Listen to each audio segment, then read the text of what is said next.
الصلاة والسلام عليك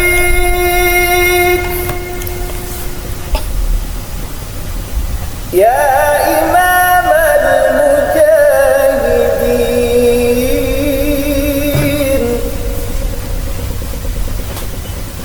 يا رسول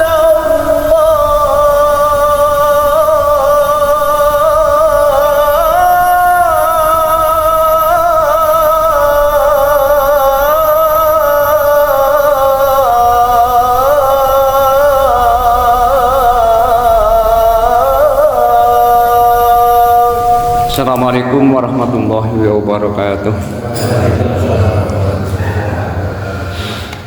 Alhamdulillah rabbil alamin wa bihi nasta'in ala umuri dunya waddin. Asyhadu an la ilaha illallah wa asyhadu anna Muhammadan abduhu wa rasuluhu amma ba'du. Jamaah subuh yang insyaallah dimuliakan oleh Allah Subhanahu wa taala. Seperti biasa kita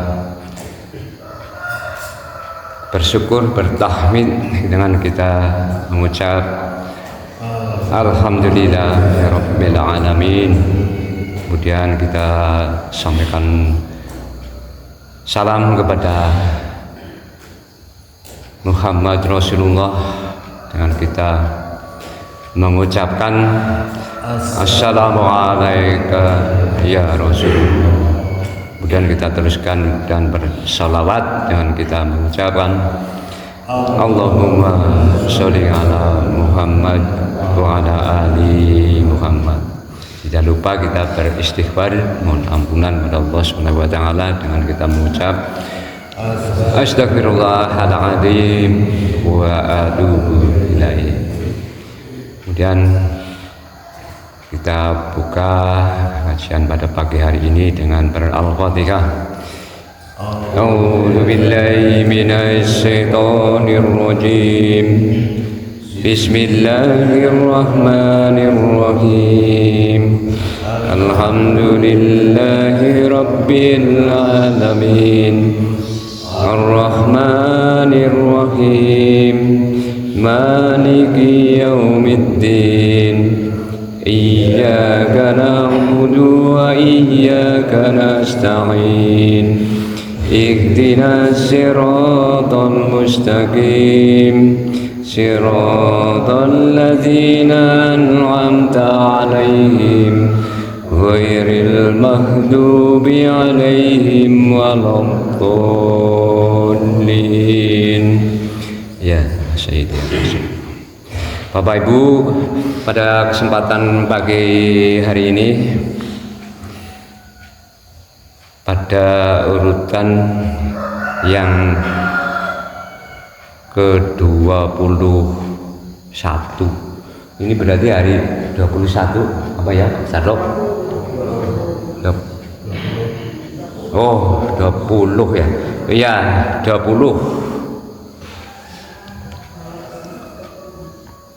20 berarti harinya yang ke-20, ini urutan juga ke-20. Kita akan belajar bersama tentang ruku.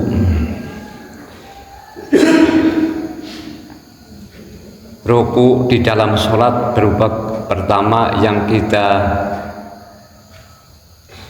kenali adalah gerakannya dulu, atau sebelum ruku barangkali gerakan-gerakan yang awal itu semua gerakan kita pahami. Semua gerakan itu ada maksudnya.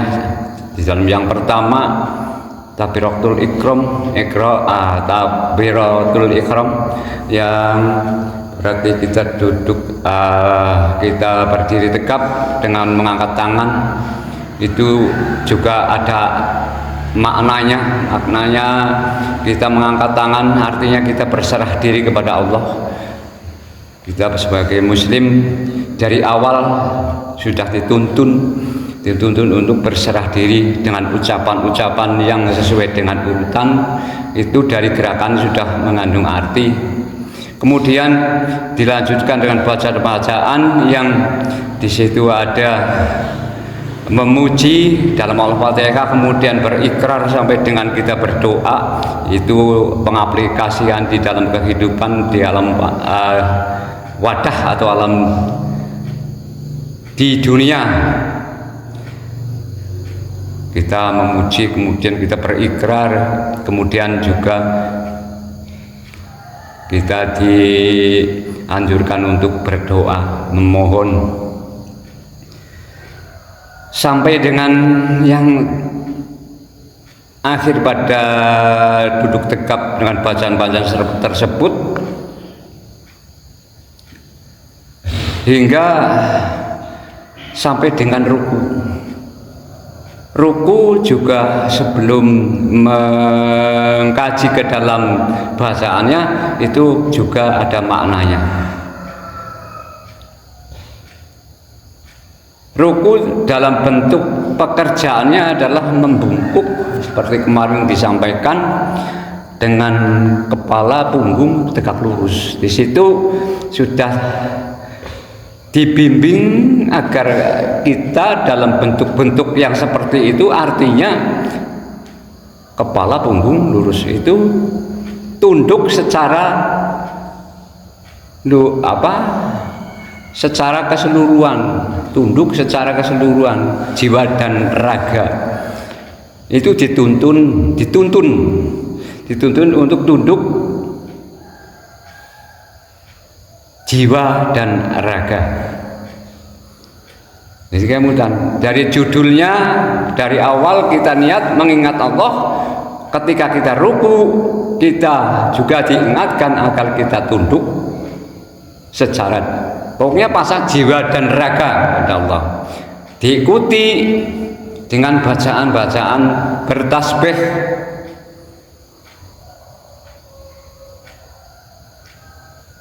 Ya, kita pertama sudah tunduk. Arti tunduk juga diikuti dengan bacaan kita bertasbih. Kalau memahami tasbih, kita kan sering mengenal seluruh ciptaan Allah atau makhluk Allah bertasbih kepadanya, termasuk diri kita, semua sel bertasbih. Nah, kita mengambil kata tasbihnya dulu, diambil pahamnya dulu. Tasbih itu siapa? Sedangkan ruku kan tunduk lah tasbihnya. Tasbih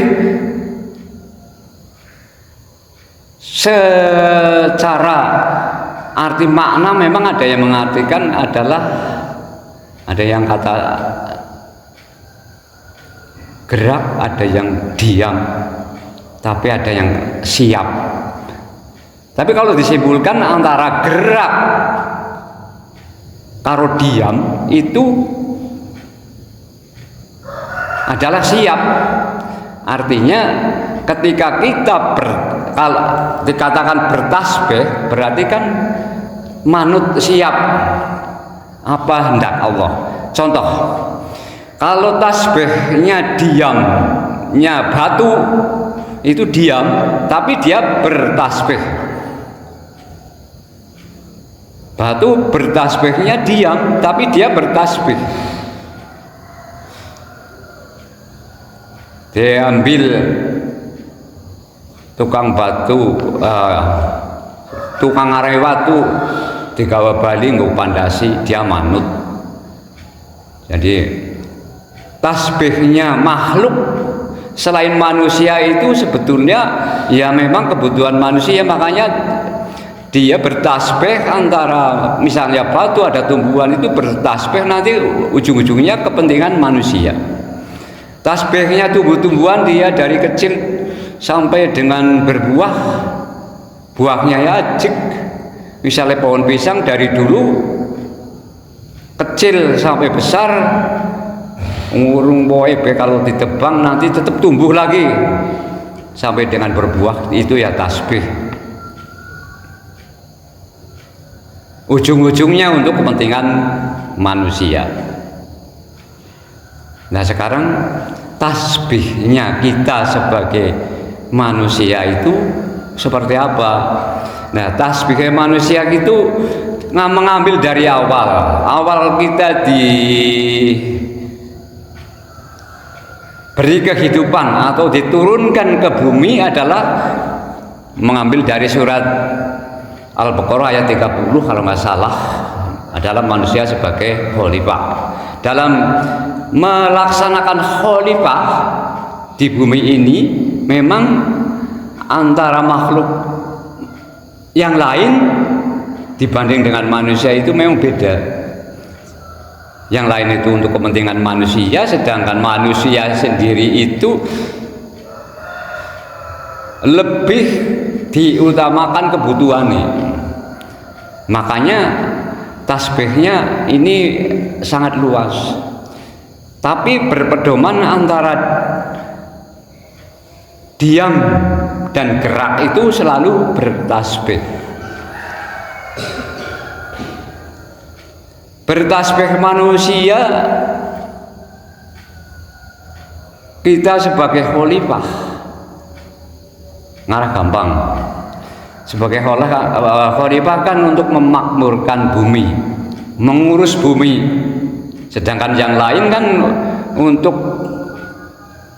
kebutuhan manusia yang bertugas untuk mengurus.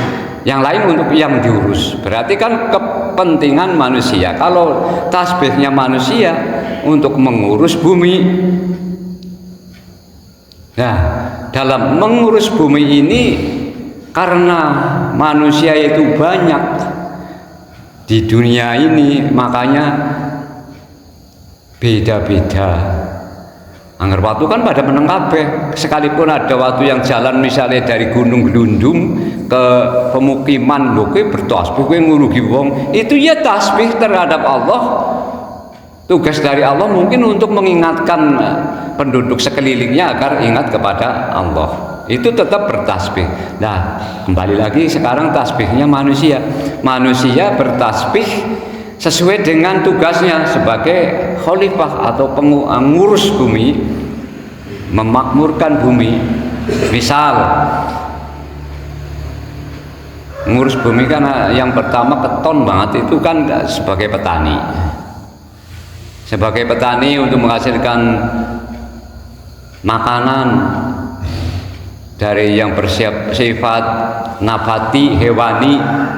Nabati ya tukang petani, tapi kalau nabati penghasil makanan hewani. Penghasil nabati kan menghasilkan pari, menghasilkan singkong dan sebagainya. Itu ya termasuk tugas kita. Makanya bertasbih seorang petani yang mencangkul. Nah, dalam bertasbihnya itu karena terdiri dari jiwa dan raga, badan tunduk kita mencangkul, tapi jiwa kita memahami bahwa ini adalah tugas dari Allah. Itu jadi golek mentasbih ini dua sisi, ya tunduk tapi paham. Angger sing bertugas untuk menyediakan dari nabati misalnya peternak di sini ya kambing. Jadi tukang ngarit ketika ngarit panas kudanan ya mestinya dia bertasbih neung tukang ngarit ya kadangan kudanan kadangan kepanasan, tapi tunduk raganya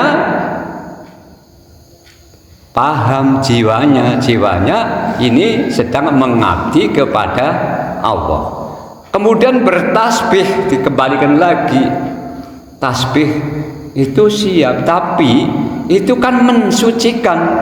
Tasbih mensucikan Allah, yang artinya dalam semua gerak yang kita kerjakan, dalam semua gerak yang kita lakukan, itu semata-mata sadari bahwa ini adalah kebutuhan atau keuntungan bagi kita. Jadi Maha Suci Allah tidak mengambil satu peser pun. Anger ngarit kalau jadi petani kambing, nanti kambingnya besar dijual ya untuk sendiri. Allah tidak mengambil sepeser pun. tidak minta keuntungan, maka dia patut disucikan. Karena kalau bertasbih itu sebetulnya juga mengandung arti yang pokok, menghindari ketidaklayakan dari Allah. Misalnya Allah kalau Allah itu mengambil keuntungan, artinya kan tidak layak. Masa Allah mengambil keuntungan? Nah, ketika Allah tidak mengambil keuntungan, berarti dia benar-benar maha suci. Jadi ketundukan, kesadaran bahwa kita bertasbih mensucikan Allah itu benar-benar suci. Allah itu suci dalam memberikan, kalau kasarnya kan perintah, tapi sebetulnya itu anjuran bahwa kepentingan diri manusia, anjuran supaya kamu sejahtera, supaya kamu sehat, supaya kamu selamat, atau cara wong Jawa itu wanti-wantinya Allah, kamu melakukan seperti ini 100% untuk kepentingan dirimu, bukan kepentingan Allah, maka patut disucikan dengan kita bertasbih. Bertasbih dalam arti gerakan kita siap melaksanakan, bertasbih dalam arti pemahaman bahwa yang disucikan itu Allah, karena Allah tidak mengambil sepeser pun. Contoh kita melakukan sholat, apa sih untungnya Allah? Kita diperintahkan Allah supaya sholat, sih untungnya Allah apa? Tidak mengambil satu gerakan pun yang menjadikan keuntungan Allah. Pada sholat orang sholat ya tetap ya Gusti Allah ya ajik, mahanya tidak ada yang berkurang, maka dia tidak mengambil sepeser pun. Maka kita benar-benar bertasbih pemahaman seperti itu, yang sebenarnya Allah itu tidak layak direndahkan atau dikotorkan. Bahasanya Indonesia orang ya korupsi. Kita melaksanakan apapun untuk keuntungan yang melaksanakan, untuk keuntungan diri kita, maka kita bertasbih. Nah, jadi kalau diambil dari perintah, ya kita memahami perintah sholat untuk mengingat aku, dalam pelaksanaan pun kita selalu disalurkan untuk bisa mengingat. Bisa mengingat Allah ketika kita ruku, kita dalam keadaan diingatkan supaya tunduk. Tunduk apa? Di situ di ruku ada yang memahami. Dari tasawuf pun memahami kalau ruku itu mengingatkan nantinya kita akan masuk ke alam barzah. Mengingatkan alam barzah, sehingga sebelum ke alam barzah kita ya tunduk, bertasbih, mensucikan Allah, tapi selalu diringi dari kalau bertasbih biasanya di belakangnya itu la haula wala quwata, tidak lupa dengan la haula wala quwata. Semua bentuk-bentuk pengabdian kita tetap berprinsip la haula wala quwata. Itu juga diperintahkan, bukan hanya sekedar diperintahkan, tapi diingatkan bahwa Allah tidak mengambil keuntungan sepeser pun, akan tetapi apa yang kamu laksanakan itu memakai sarana Allah. Makanya kamu diingatkan la haula wala quwata. Dari gerak, dari melihat itu sarana Allah. Makanya sebetulnya kamu tidak bisa melihat, kamu bisa mendengar, karena itu fasilitasmu dalam pelaksanaan untuk pengabdian kepada Allah. Itu setelah kita bertasbih memuji, terakhirnya ada la haula wala quwata, artinya kamu bergerak dalam pertasbihan, ya katanya bertasbihan, mengabdi bertasbih, itu jangan lupa la haula wala quwata. Sarana itu dikembalikan. Makanya kalau pelaksanaan sholat, perintah sholat itu aqoma sholata wa qoma zakata. Jadi misalkan laksanakan sholat dan berzakat. Laksanakan sholat, kamu bisa sholat, tapi zakatkanlah fasilitas dari Allah. Ini perlu dipahami. Kalau ingin belajar Islam secara kafah, jadi nanti ketemu semuanya.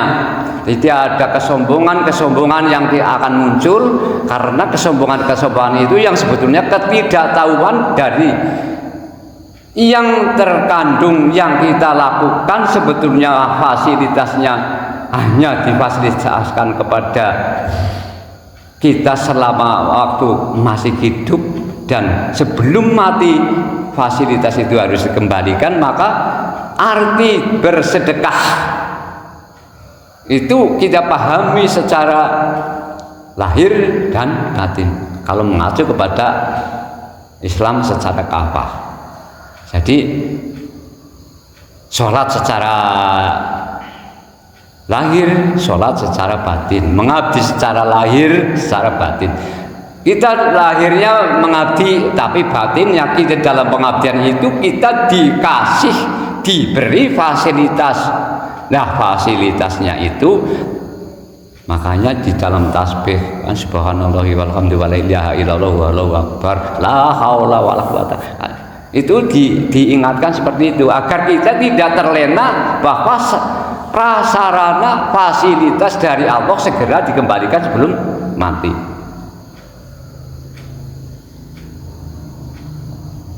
Mungkin itu Bapak Ibu yang bisa kami sampaikan pada pagi hari ini. Mudah-mudahan kita bisa mengambil manfaatnya. Mari kita tutup dengan doa kifaratul majlis. Subhanaka Allahumma wa bihamdika asyhadu an la ilaha illa anta astaghfiruka wa atubu ilaik.